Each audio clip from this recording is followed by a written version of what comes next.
Adhiranjan Chaudhary ji, Honorable Minister of Parliamentary Affairs,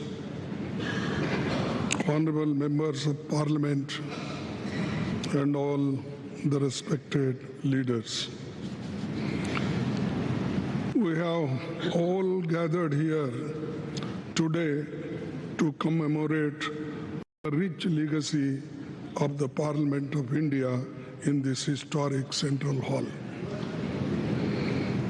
When we talk about Indian parliamentary heritage, the hallowed precinct of this Parliament House and the Central Hall, where we have gathered today, hold a very special significance. The Constitution of India is the bedrock of Indian democratic polity. It is in this very Central Hall that the Constituent Assembly held its sittings from 1946 to 1949, spanning a period of 2 years, 11 months, and 17 days.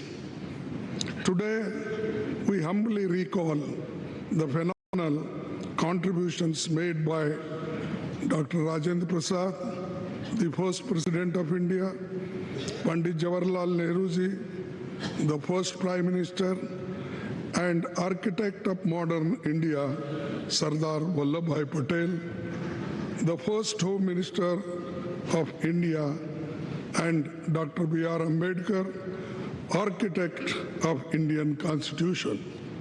It is also an occasion to recall with gratitude the contributions of Sri G.V. Malvankar, Dr. Sarvapalli Radhakrishnan, and also acknowledge the collective contribution by members of the Constituent Assembly, Provisional Parliament, and first and all subsequent Lok Sabha. This Central Hall was witness to Pandit Nehru's tryst with destiny speech on the eve of India's independence. And yesterday, the Prime Minister also mentioned this in his speech. I'm thankful to you because you remembered this historic speech on this yesterday's occasion. Sir, the India's independence during his speech, the Pandit Nehruji inter alia stated, which I quote, long years ago, we have made a tryst with destiny, and now the time comes when we shall redeem our pledge, not wholly or in full measures, but very substantially. At the stroke of the midnight hour, when the world sleeps, India will awake to life and freedom. A moment comes, which comes but rarely in history, when we step out from the old to new, when an age ends, and when the soul of the nation, long suppressed, finds utterances. As the clock struck 12, all the members of the Constituent Assembly took the following pledge.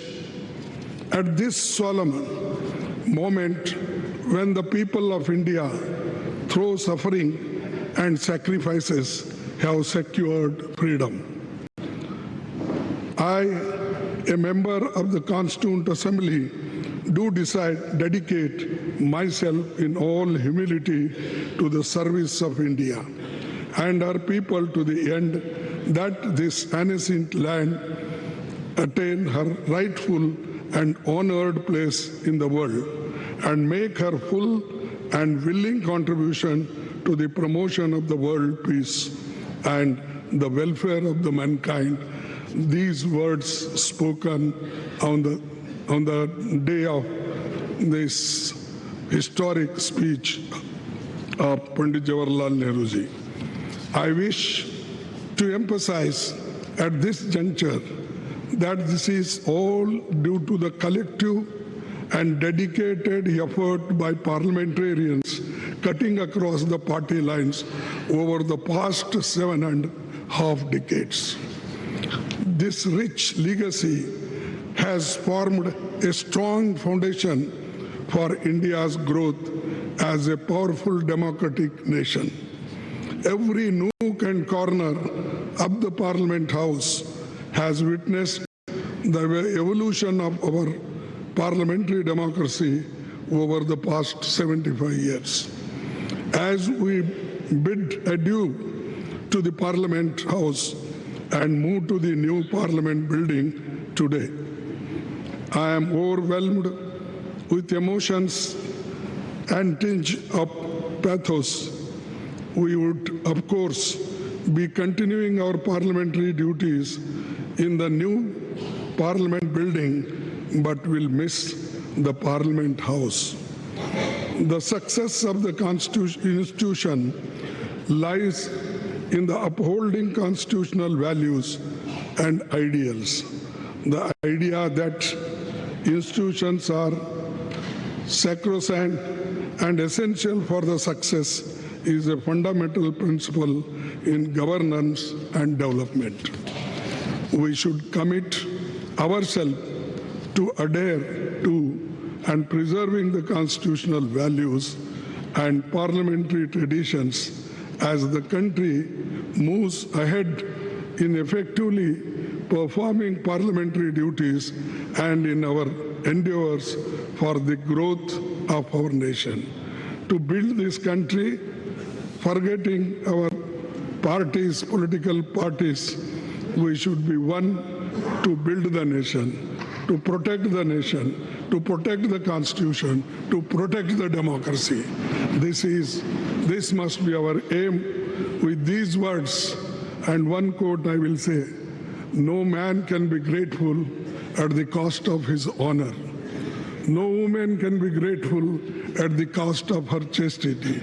And no nation can be grateful at the cost of its liberty.